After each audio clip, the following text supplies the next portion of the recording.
A big thank you to Squarespace for sponsoring this week's video, but more on that later. So, one of my favorite things on earth is an impossibly long to-do list, but all of the supplies, skills, and tools I need to get it done.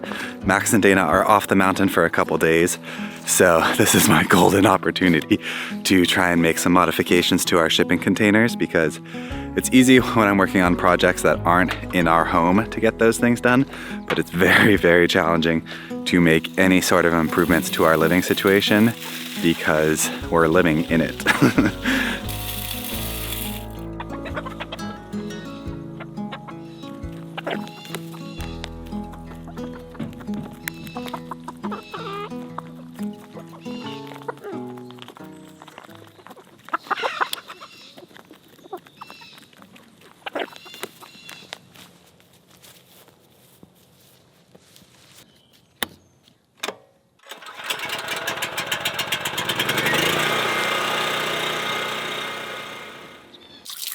All right, tank is full.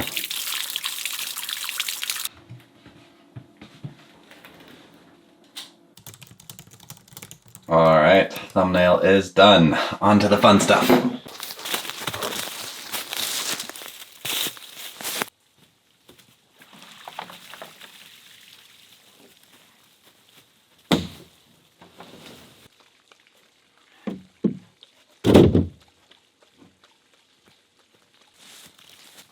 So I'm soaking the mushroom logs so we can get one more harvest out of them this fall, but I'm thinking one of my two littles has moved the cap to the water tank and I can't find it anywhere on the ground. So I'm gonna grab the leaf blower, leaf blow for a minute and see if I find it, and if not, I guess I'll have to go to the hardware store and see if I can find a new cap.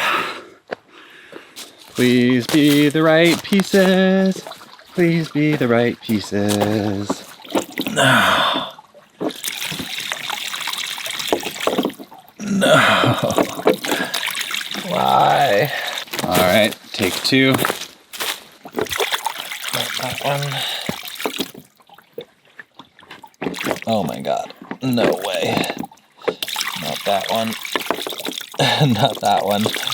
No way. How is that possible? Well, I got it to work, kind of. It's not the right size, but it seems to be holding. I feel like the fact that this little tiny step, which is supposed to take 1 minute, has taken multiple hours, really shows you how challenging it can be sometimes not having a shed, not having anywhere to really store and organize my supplies, and just having things move around. It's like the cap was right next to that tank, and then one day it wasn't. And I'm thinking it was Freja. She likes to like grab little bits and bobs and move them. It's a very bad habit. All right, on to the next step.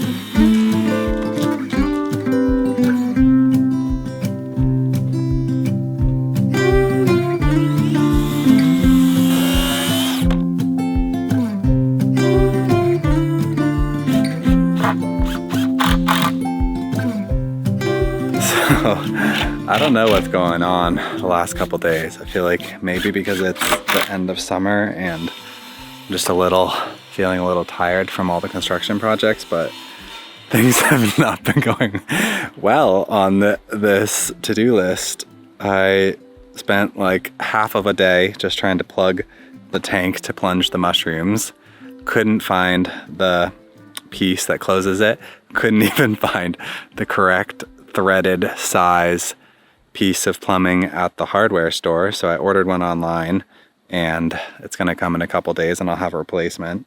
Now I'm trying to build just a couple boxes, and somehow my plunge saw, my track saw, my Makita track saw, the blade came loose and the hex bolt that holds it in, I stripped it as I was trying to remove it.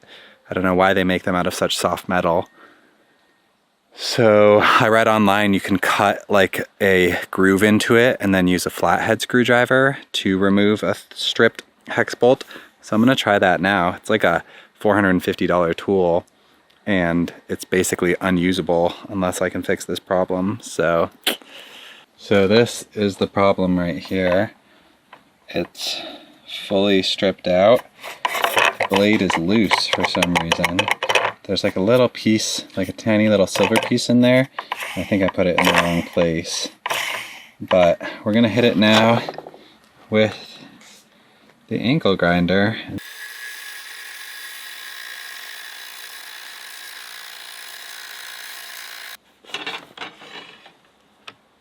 So it probably just made things worse, can't really tell. I think I'm gonna have to replace this entire portion.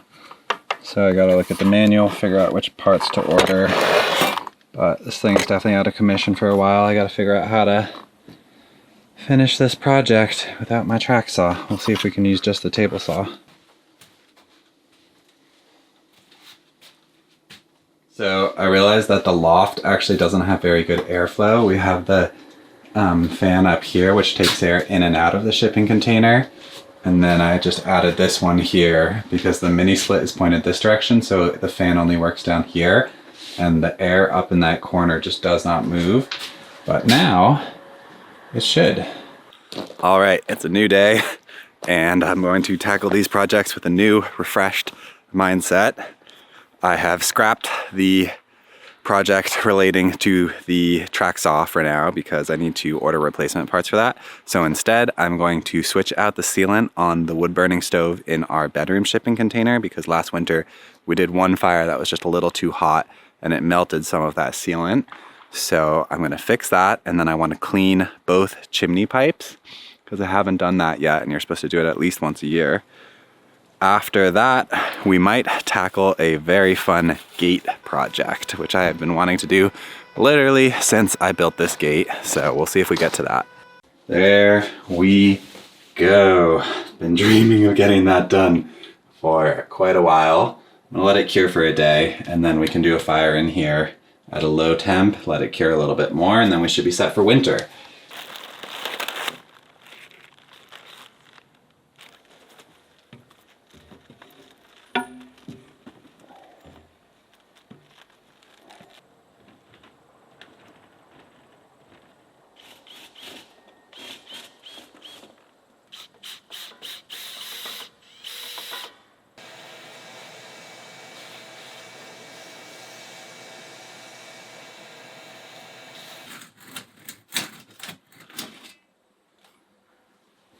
Not a lot.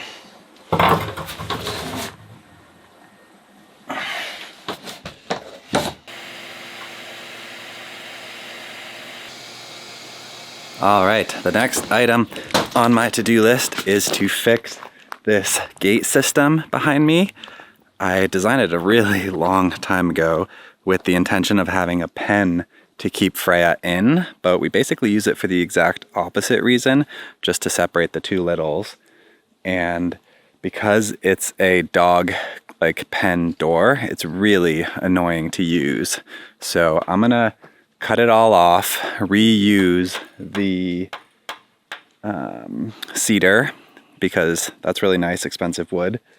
And it's nicely aged now. So I think I'm gonna cut that in half and then it will stretch the whole way across, cut off all of the steel that was welded on there, and potentially even add in a step and a railing for Max because it's a little dangerous right now and I feel like it'll be way nicer for winter if it's just a better system. That's the beauty of building everything yourself, is you take responsibility for when you build something in a bad way, and you can also fix it right away whenever you want. So here we go.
done. It's a little wobbly up top. I think I need to install some bracing, but I'm gonna hold off on that. It's definitely strong enough for what we need it to be right now, because I might install like a box behind it to store firewood, or like one more mudroom type closet thing, and that could be the bracing. Dana and Max are back from their trip, and we're gonna switch gears and focus on the garden now. Our chickens grew, I feel like, so much since we were gone just a week. It's nothing crazy, but they're really growing so much, and now it is harvest time. And I hope that our potatoes are not rotten in the ground. The plants are looking a little yellow, but it's just been so dry. Wow. Okay, let's dig. Right down. You just found it. Keep digging. Keep digging. It's like a treasure hunt. Treasure hunt.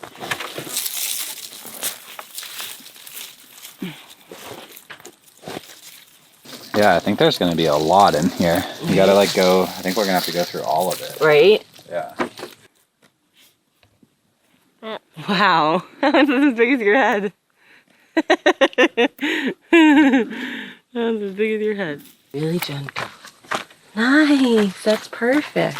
That's good. That's great. Playing, Mama. You put it by the blueberries? Ooh, look at this. Here you go.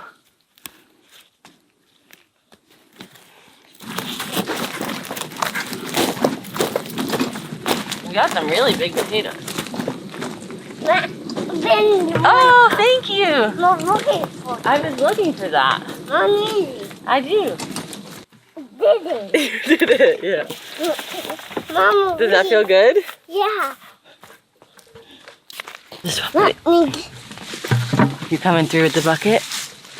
Okay. It is interesting that we don't have a cellar, a proper cellar to put all these potatoes. So fingers crossed we can find a spot that they can last in. But it does make me so excited. I feel like all I talk about is how excited I am for our future house, but it is really cool to think about how little work, honestly, this garden was this year. It came together. I don't know if it's because the compost that we got was such high quality, but the potatoes we're getting are really incredible. And it's just, I feel like it's such a vote of confidence for the future on the land that we're gonna be able to grow. I can see us like in the next few years being able to be almost like self-sufficient on the land, especially if we decide to get animals here. And then it's like, look at this. We have so many potatoes, and we could have grown a lot more of them, but we just decided that since we don't have a cellar, it doesn't make sense to like go crazy with it, but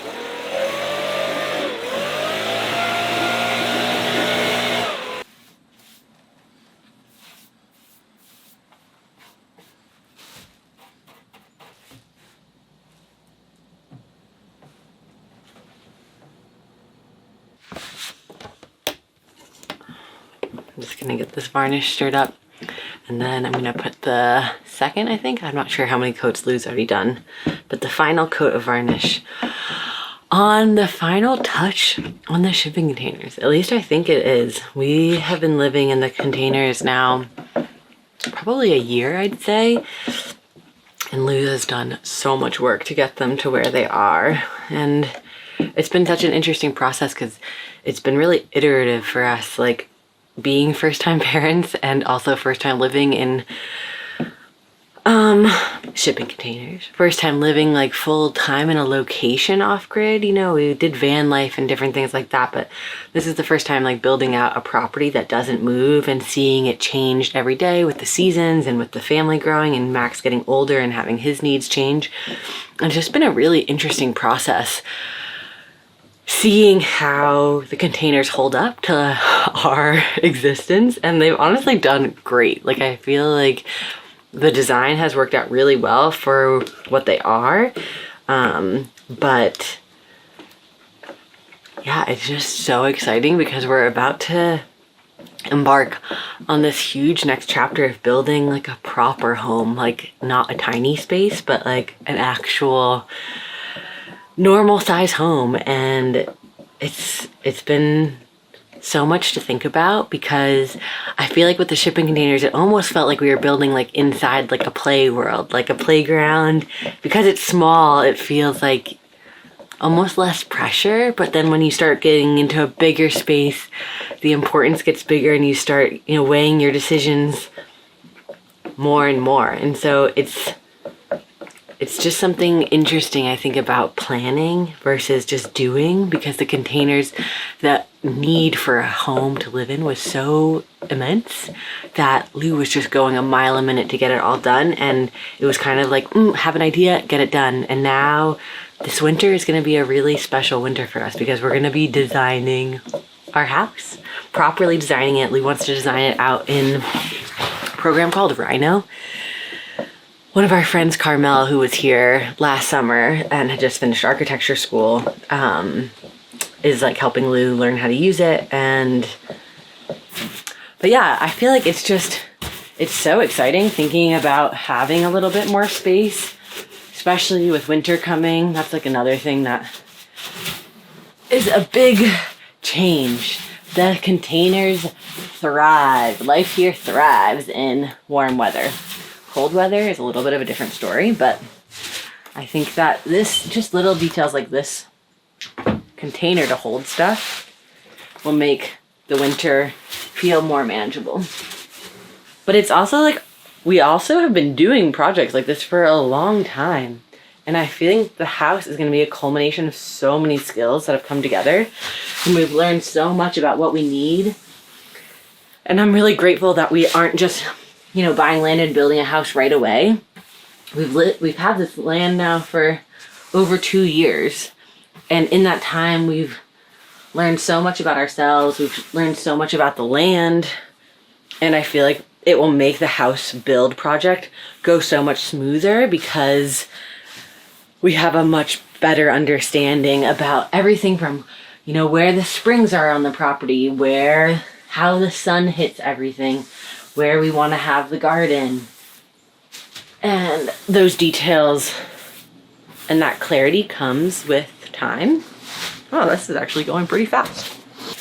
But having more space will also mean that we can do and explore so many skills that we're like really excited about, like growing more for the garden. This season was so beautiful and we got so much from the garden, but having something that would have a cellar to store more things, even raising our own animals, like we'd want more freezer space.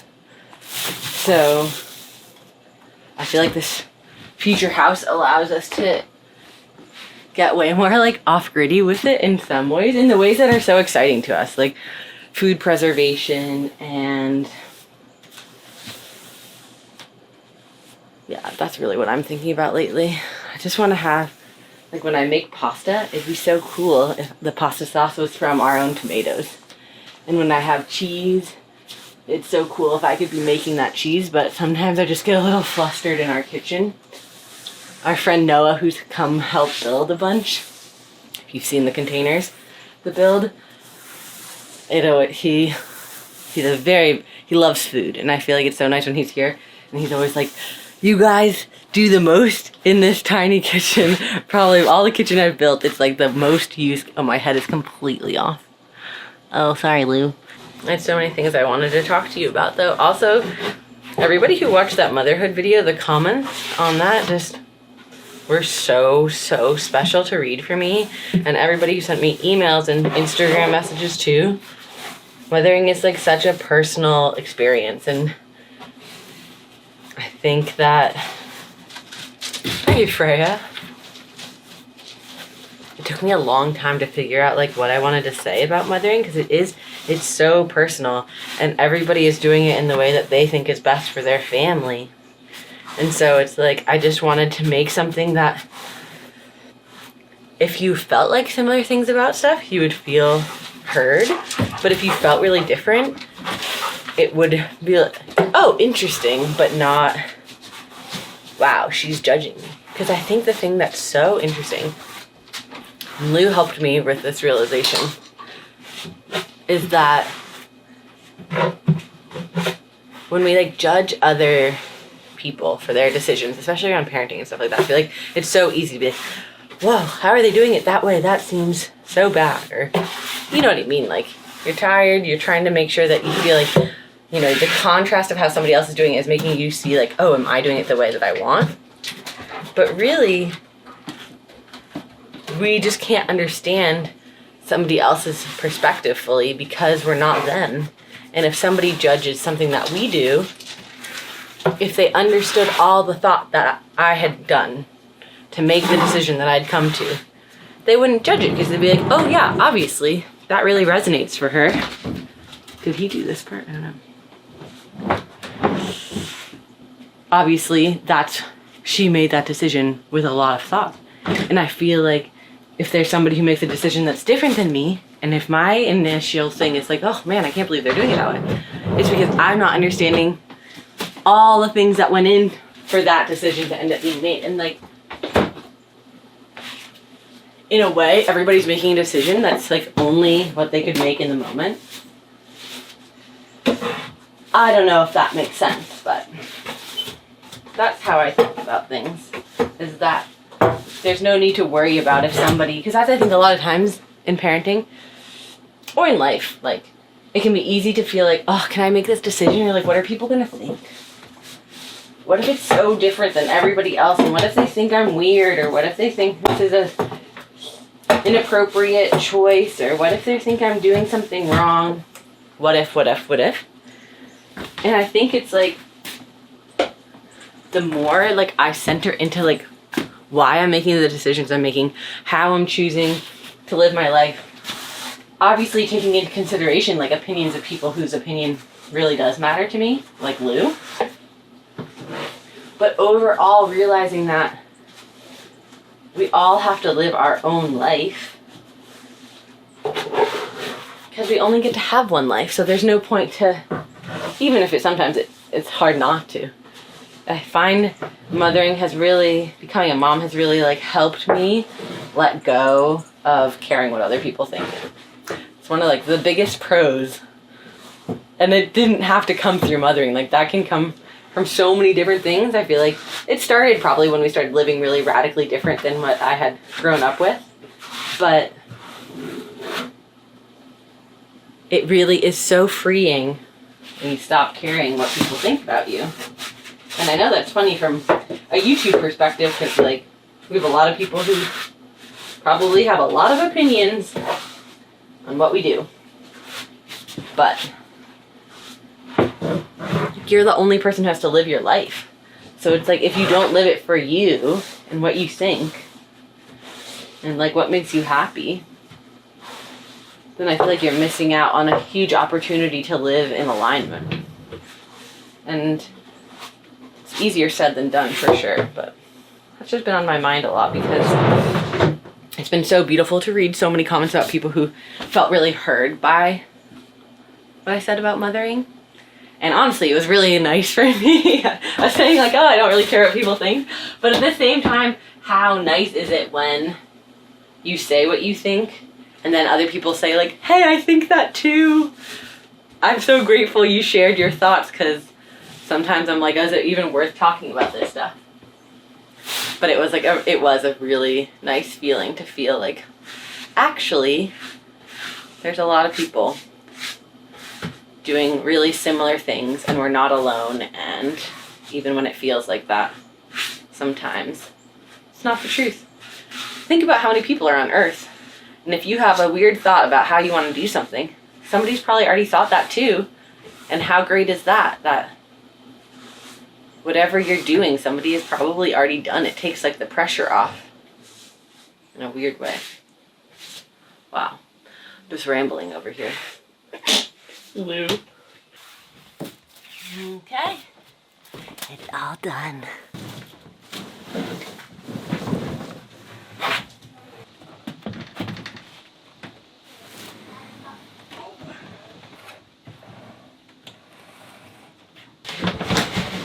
Look at that. Wow. Yahoo! What's that over here? We got more storage in this tiny kitchen. How that amazing? Maybe should we put some of your toys in there? Yeah. Oh. Do you think... No. Oh, you're weed whacking right now? Yeah.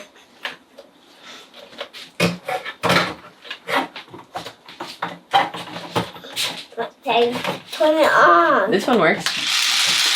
What kind of turn this kind of on? I know, that one's annoying. All right, there we go. So happy with this. We have a whole new countertop. We can charge stuff now. And You sure I know? I got these massive drawers where we can put some clothing. And then down in here, we're gonna put the water in the winter so it doesn't freeze. That's your drawer? A big thank you to Squarespace for sponsoring this week's video. Squarespace has been with us since the very beginning, and together we've grown our site into a beautiful online store.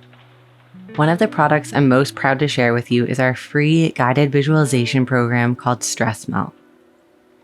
Lou designed the entire page for it on his own using the new drag and drop tools, and it's so cool how empowering the new Squarespace layouts are because they allow anyone to get started right away with all the wonderful little details that go into designing a space.